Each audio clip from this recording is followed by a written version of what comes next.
Appreciate you having me here. It's actually really cool because I'm just getting back from about 13 years of leaving Toronto, my hometown, born and raised here, and actually coming back and building out one of our HQs for the go-to-market team in Toronto. So really proud to be back and building out the tech community in Toronto.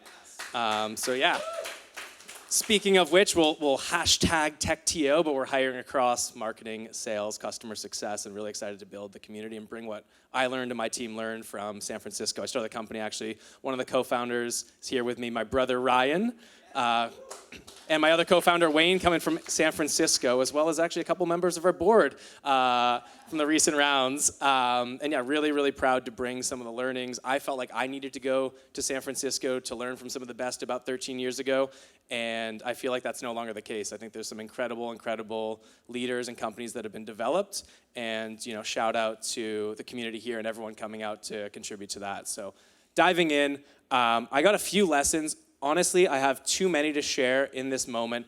We focus at Accord on all things B2B sales. So if you're focused on selling to other businesses, feel free to hit me up. Again, this is just going to be a tiny sneak peek because you only give me 5 minutes to talk. Cannot fit so many acronyms into 5 minutes. We got B2B, we got ARR, we got NRR, we got all that fun stuff. Feel free to hit me up if you're looking to scale your B2B business. Happy to spend some time with other founders in the community, sharing what I've learned from my time at Stripe and now at Accord. But we're going to hit on one or two of these before I get kicked off stage by Alex and Jason.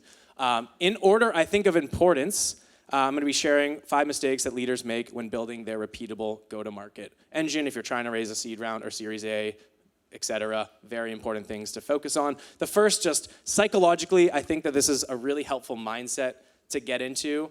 If you want to read a book about this instead of just hearing a few words, read How to Win Friends and Influence People. Very foundational. Think about others instead of yourself. You will win in B2B sales, you'll scale your company successfully. The first thing, if you're at the stage where you actually have a small sales team and you're thinking about your CRM, Salesforce, HubSpot, etc., don't build your stages in terms of your sales process, build it in terms of the way your buyer buys, and that's unique to every single sales process. So talk to your customers, how'd you get your first 1, 2, 3, 5, how do they think about it? Build your stages based on that, not internally focused. Second, where do your top customers hang out? Is it at a TechTO community event? For me, not so much really, they're later stage companies, but still happy to share my learnings and feedback here, help others out. But go to the places they are, and we're not just talking about getting a deal done, we're talking about where's the general ecosystem? Where are they learning other things about? Where are they hanging out?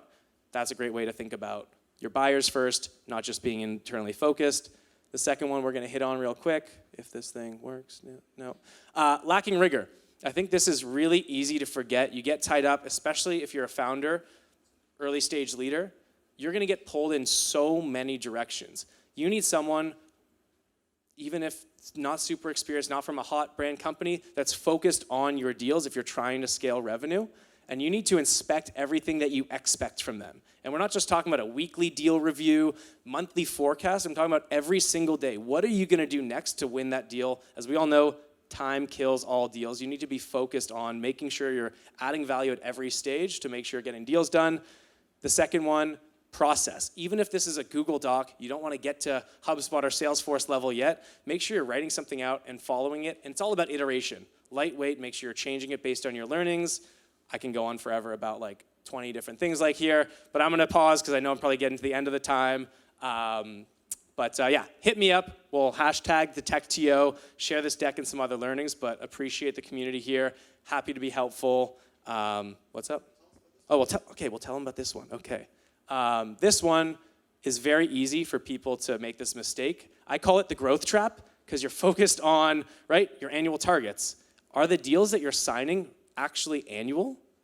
Think about your ICP. It's so hard to do at the beginning, right? You want to win. You want to hit that monthly number. You want to get to your target. You want to raise that next round. None of it matters unless they're actually, if you're in SaaS, it's about recurring revenue. It's about net dollar retention, not annual revenue. You're going to put yourself in a really, really tough position if you're signing a lot of annual deals and then have to go to the next thing times 3 the following year. If you want to triple, double, all that sexy stuff, become a unicorn, it comes off recurring revenue, not initial customers. So ask yourself, is every sale really a recurring deal? Should I just keep going until we're just going to keep rolling here? Okay. This is one, maybe when you start to scale, right? We're going to build to scale. You're starting to scale. It's not just you selling. There's a handful of people. What's in your mind from the exec perspective is not happening in the field if you've not been selling for like a week or two. Things change dramatically, and no one's ever going to care as much as you. You need to care about the details. You need to be out on the front lines, talking to new customers, talking to existing ones. I think that's actually one of the things and I fell into this as well at Accord. You get so excited about the next big deal, larger deals happen. Talk to your current users. They're going to have the most helpful, informative information for you. And second one, the standard defaults about what's acceptable. So if you're not the one that's leading the team, make sure you have someone that's inspecting and enforcing what you see as excellence. If you're a startup, you're fighting the world, you're fighting those big companies, you're going to stand out through, regardless of how amazing your product is, it's the service, it's the value that you share with a customer, even if it's at a one-to-one basis. How can I help them fill this role? I'm selling them sales technology. I got a lot of my first customers just helping them do what they're working on as a business as you build that product. The last one that I will say, incredibly common, again, a pitfall. I can share this. We do this all the frickin' time. What's the worst feeling ever when you're buying something new, especially software? You spend all this time with a sales rep, you consider this important purchase, you buy, you talk to the CSM, and they do discovery like it's the first time that you've reached out on a demo form. It's incredibly frustrating. I'm sure that we've done this. I'm sure we will continue to do this. It's fighting the default. It's so important to make sure you're spending time post-sales, once that deal's done, 1 year, 2 year, 3 year from that potential renewal. Again, SaaS, recurring revenue is incredible. You want those multiples, you want to be a successful business owner, you're going to need to invest in these kind of things in the near term to get those long-term successes. Create a joint target if you're an OKR, KPI type company. Create a joint target between the two teams to make sure they're working together. And last one, someone needs to be the glue. If it's no longer the CEO and you're growing, you need to make sure that someone is tying post-sales, pre-sales, marketing, all those teams together. So hopefully a few pointers, tips. Again, happy to get on a call, chat with folks through these things if you're working on scaling your B2B business, and I hope this was helpful. Thanks, everyone. We're going to stay here. Okay. Thanks, Ross. Let's get some questions. I'll actually throw out the first one. You mentioned focus on NRR versus ARR, so yes. Net retention. So how does a new founder or a new startup realize that this is truly annual recurring revenues? Because every founder and team is optimistic. They're going to stick with us for like next 20 years, screw us 3 years. So what's the early signs you got it wrong or that you got it right?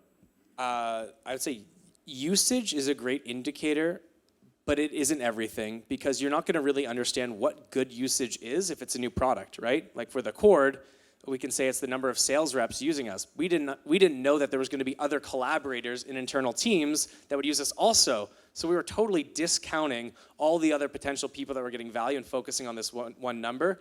So I would say if I were to redo Accord, I actually probably would have stayed 1, 2 quarters, maybe an entire year, actually not trying to scale out our revenue, but really focus on what those leading indicators are in terms of what does good usage look like? What do successful companies look like? Because once you start focusing on other areas of business, top of funnel, marketing, demand gen, onboarding team, success, other product integrations, other requests from other businesses, you start to get less focused. And the competitive advantage you have as a startup, how you can compete with the big businesses, is focus on your unique insight, on your unique product.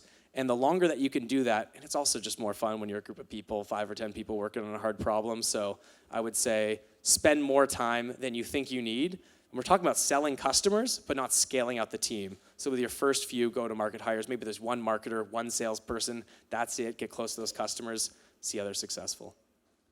So you talk about NRR versus ARR, and in the product versus sales world, it's always like sales wants to push NRR. So if you are a product leader, what is the best thing how do you talk to your salespeople to get them to realize this? Because you work in the sales realm. Get them to realize that NRR versus ARR is really important. I think it's a really healthy tension. And I think going back to the joint goal between CS and sales, I think a really healthy company is having leaders that are going to represent every part of the business, representing the roadmap that might not have anything to do with selling customers or actually getting them to value this quarter or this year. You have someone that's really focused on making sure deals close this quarter or this month or this day. You have people that are thinking about the long term. I think that's where healthy businesses happen.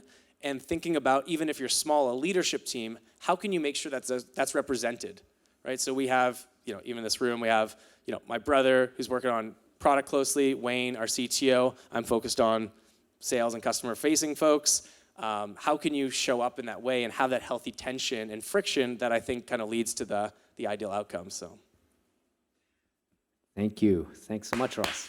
thank you, everyone.